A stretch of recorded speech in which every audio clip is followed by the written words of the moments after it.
திருக்கரங்களால் வெளியிடப்படுகின்ற இந்த புத்தக வெளியீட்டை முதல் பிரதியை ஸ்ரீகண்டன் ராஜா அவர்கள் முதல் பிரதியை பெற்றுக்கொள்ளுமாறு கேட்டுக்கொள்கின்றோம்.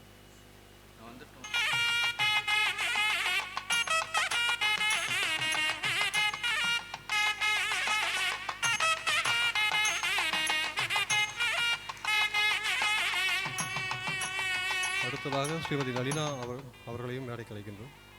ஸ்ரீமதி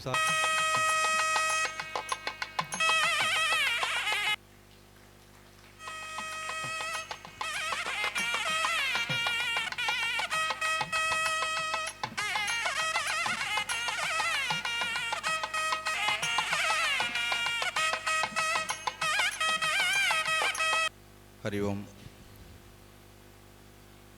இன்றைய தினம் வேதாந்த சம்பத்சரம் என்கின்ற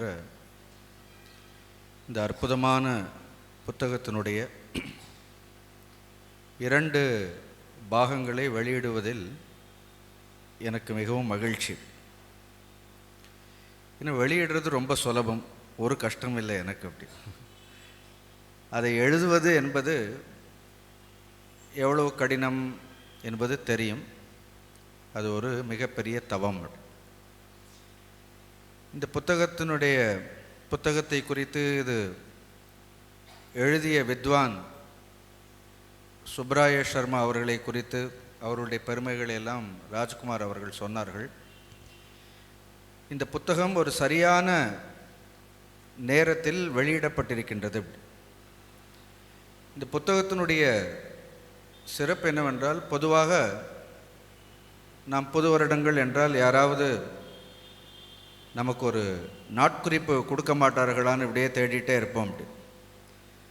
அந்த நாட்குறிப்பை வாங்கி நாம் ஏதாவது ஒன்றை எழுதி, அது வீட்டு கணக்காக கூட இருக்கும், இல்லை பால் கணக்காக இருக்கும், ஏதோ ஒன்றை நாம் நிரப்புவோம். பட் அதெல்லாம் இல்லாமல் உங்களுக்கு 365 நாட்களோடு ஏற்கனவே நல்ல விஷயங்களினால் நிரப்பப்பட்ட ஒரு நாட்குறிப்பு தயாராகவே கொடுக்கப்பட்டிருக்கின்றது. நீங்கள் அதை வாங்கி நீங்கள் ஒன்றும் செய்யவே வேண்டாம். அதை நீங்கள் ஒவ்வொரு பக்கமாக, அந்த புஸ்தகத்தினுடைய விசேஷம், நான் முழுமையாக படிக்க முடியவில்லை, நான் படிப்பேன் டெய்லி. ஏன்னா 365 நாள் மெதுவாக படிக்கணுங்கிறதுக்காக, ஒரே நாளில் மொத்தமும் படிக்கக்கூடாது. அது ஒவ்வொரு நாளும் படித்து அதில் இருக்கக்கூடிய விஷயங்களை உள்வாங்க வேண்டும்.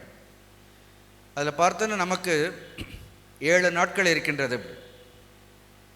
இப்போ உதாரணத்திற்கு பானுவாசரம் அப்படின்னு சொன்னால் ஞாயிற்றுக்கிழமை, பானுவாரம்ங்கிறோம், இல்லை பானுவாசரம். இந்த ஞாயிற்றுக்கிழமை என்பது சூரியனுக்கு உகந்தது. அதனால் அதை எழுதிய அந்த வித்வானவர்கள் என்ன பண்ணியிருக்கிறார்கள், அந்த சூரியன் சம்பந்தப்பட்டு ஒரு ஸ்லோகத்தை, ஒரு மந்திரத்தை ஈஷாவாசிய உபநிடதத்திலிருந்து எடுத்துக்கொண்டார். பூஷன், ஏகர்ஷே, யம, சூரிய, பிரஜாபத்திய அப்படின்னு இப்படி ஒரு இந்த மந்திரம், சூரியனுடைய பெருமைகளை சொல்லக்கூடிய மந்திரம். அதை எழுதி ஒவ்வொரு ஞாயிற்றுக்கிழமையும் எழுந்தவுடன் நாம் காலையில் முதலில் என்ன செய்ய வேண்டும், இதை விட சூரியனுக்கு எப்படி நன்றி செலுத்த முடியும்? நான் சொன்ன தேவான் பாவேதானேன தே தேவா பாவேந்தக தான் படிக்கிறோம். சூரியனை, அந்த சூரிய மந்திரத்தை சொல்லி, நமக்கு என்ன தெரியல, அது ரெடியாக இருக்குது, அதற்கு விளக்கமும் இருக்கின்றது. அதற்கு தமிழில் அம்மா அழகாக எழுதியிருக்கின்றார்கள். ஏன்னா ஒவ்வொரு நாளினுடைய பெருமையே நமக்கு தெரியாது. இந்த நாள் ஏதோ நம்ம திங்கக்கிழமைங்கிறோம், செவ்வாய்க்கிழமைங்கிறோம், ஞாயிற்றுக்கிழமை. இப்போ திங்கக்கிழமை அப்படின்னா சோமவாரம் அப்படின்னு சொல்கிறோம். சோம என்றால் சூரியன், சந்திரன்.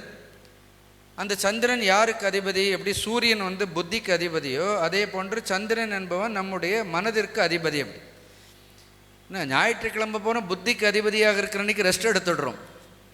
திங்கக்கிழமை வேலைக்கு போகிற அன்றைக்கி தான் மனதிற்கு அதிபதியான சந்திரன் வர்றார். அப்படி அப்போ அந்த சந்திரனுடைய பெருமை என்ன?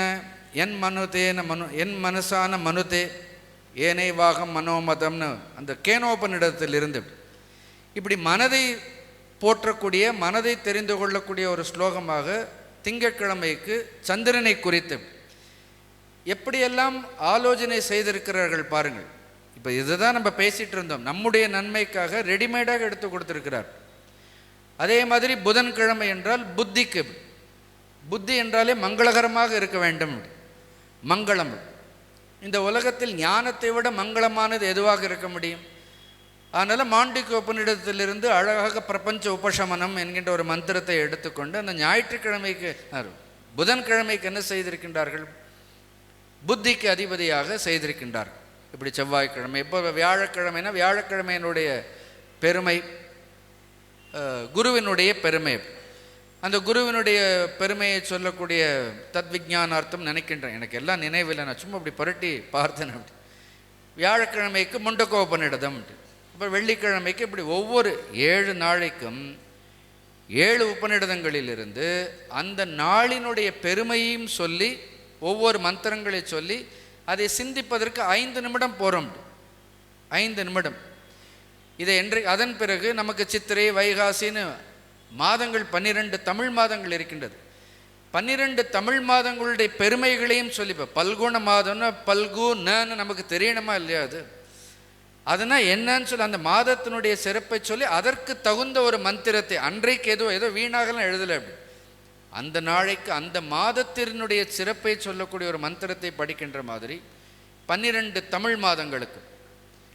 அதற்கு அடுத்ததாக ஆங்கில மாதங்கள் எடுத்துக்கொண்டு ஒவ்வொரு நாளிற்கும் 365 நாளிற்கும் நாம் விசாரம் காலையில் எழுந்த உடனே அப்படி, ஏன்னா ஒரு விசாரம் செய்வதற்கு புத்தியை தெளிவாக வைத்துக்கொள்வதற்கு. Because we have to meet a day with lot of challenges. ஒரு நாளை நாம் நிறைய சவால்களோடு சந்திக்க வேண்டும். அதை நல்ல ஒரு ஞானத்தோடு ஒரு ஞான விசாரத்தோடு சந்திக்க வேண்டும் என்பதற்காக அழகாக தேர்ந்தெடுத்து அதற்கு நல்ல விளக்கங்களை எல்லாம் கொடுத்து படித்த உடனே என்னாகும் அப்படின்னா மனதில் பதிகின்ற மாதிரி, தெளிவு ஏற்படுகின்ற மாதிரி ஒரு அற்புதமான புத்தகத்தை சமஸ்கிருதத்தில் அவர்கள் எழுதியிருக்கின்றார்கள்.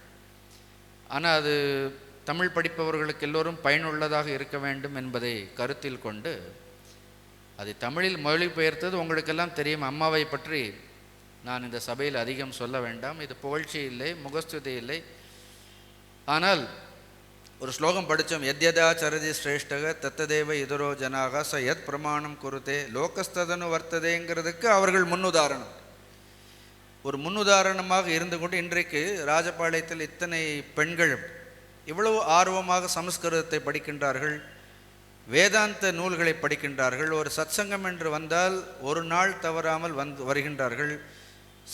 சன்னியாசிகளிடத்தில் சம்பிரதாயத்தினிடத்தில் மரியாதைகள் எல்லாம் இருக்கின்றார்கள்னா அந்த ஊரில் இருக்கக்கூடியவர்கள் பெரியவர்கள். இன்றைக்கு செல்வந்தர்கள் நாங்கள் எவ்வளவோ பார்க்கிறோம். இன்றைக்கு செல்வந்தர்கள் எப்படி வேண்டுமானாலும் வாழலாம் என்று இருக்கக்கூடிய ஒரு காலகட்டத்தில் இப்படித்தான் வாழ வேண்டும் என்று அவர்கள் உடுத்தக்கூடிய உடையை கூட நீங்கள் பார்த்தீர்கள் என்றால் ஒரு எளிமையான ஒரு உடை. எனக்கு ஒரே ஒரு ஆச்சரியம், அவருக்கு இறைவன் 24 மணி நேரம் மட்டும்தான் ஒரு நாளைக்கு கொடுத்துருக்கிறான். ஏன்னா சன்னியாசிகளெல்லாம் படிக்காத கிரந்தங்களை கூட இன்றைக்கி பிரகதாரண்யக உபநிடதம், சாந்தோக்கிய உபநிடதம் எல்லாம் உட்கார்ந்து எல்லாம் முழுமையாக படிக்க முடியாது. இத்தனை உபநிடதங்களும் அதுவும் சங்கர பாஷ்யங்களை படித்து அதற்கெல்லாம் வியாக்கியானங்கள் எழுதி இவ்வளவு எழுத வேண்டுமென்றால் இந்த கீதையில் பகவான் சொல்வார், கீர்த்தி ஸ்ரீவாக்ச நாரீணாம் ஸ்மிருதிர் மேதா துருதி க்ஷமான். இந்த குணங்கள் இருந்தால் அவர்களை ஸ்திரீன்னு சொல்ற அந்த அத்தனை குணங்களும் இங்கே பார்க்கலாம். நீங்கள் பார்க்கலாம். இதெல்லாம் கிருஷ்ணர் சும்மா சொல்லிட்டு போகலை. நான் அதுதான் சொல்கிறேன், சமகால உதாரணங்கள் இருக்க வேண்டும். என்றைக்கோ சாவித்திரி இருந்தார்கள், என்றைக்கோ சீதை இருந்தார்கள், அப்படிலாம் இருந்தார்கள்னு சொல்லி பிரயோஜனம் இல்லை. அப்படி இன்றைக்கு அதே மாதிரி நல்ல செல்வந்தர்களுடைய இல்லத்தில் இருந்தாலும் கூட தர்மம் தவறாமல் ஒரு ஆச்சாரிய பக்தி ஆகட்டும், சாஸ்திரங்களின் மீது இருக்கக்கூடிய பக்தி ஆகட்டும், ஒரு சமுதாய பொறுப்பு. இன்றைக்கி அந்த ட்ரைபல் இதெல்லாம் போய் பார்த்தோன்னா ஒவ்வொன்றிலும் வேத பாடசாலை இதெல்லாம் தெரியாத விஷயங்கள் எல்லா விதத்திலும் அப்படி ஒரு நல்ல முன்னோடியாக ஒரு மிகச்சிறந்த ஒரு பெண்மணியாக இன்னும் போற்றக்கூடிய மதிக்கக்கூடிய ஒரு பெண்மணியாக சுதர்சனம் மாமா அவர்கள் அதை ரொம்ப அழகாக அவ்வளோ பொறுமையாக அப்படின்னா அவர்களுக்கு வயதெல்லாம் ஒன்றும் இந்த வயதிலும் கூட இடைவிடாது ரொம்ப ஆச்சரியமான ஒரு விஷயம். நான் மனமாற நான் நித்தியம் வணங்கக்கூடிய சுந்தரேஸ்வரர் மீனாட்சியின் இடத்திலும் எந்த குருநாதரை நான் எப்பொழுதும் என்னுடைய உள்ளத்தில் வைத்து கொண்டு வழிபட்டு கொண்டே இருக்கின்றேனோ அந்த தெய்வம் அவர்களுக்கு முழு ஆரோக்கியத்தையும் அவர்களுக்கு எல்லா விதமான மனத்தளவில் எல்லா சௌக்கியங்களையும் அவர்களுக்கு கொடுத்தவர் இன்னும் நீண்ட நாட்கள் இம்மாதிரியான நம்மளுடைய சமுதாயத்திற்கு நல்ல தேவையான, இப்படிப்பட்டவர்கள் இன்றைக்கு எண்ணி விடலாம்னு சொன்னேன். ஏன்னா நாங்களும் எவ்வளோ இடங்களுக்கு செல்கின்றோம், எவ்வளோ பேரை பார்க்குறோம். அதனால் புகழ வேண்டிய அவசியம் கிடையாது. ஆனால் உண்மையை சொல்ல வேண்டிய இடங்களில் சொல்லாமல் போனால் நாங்கள் எங்களுடைய கடமையிலிருந்து தவறிவிடுவோம்.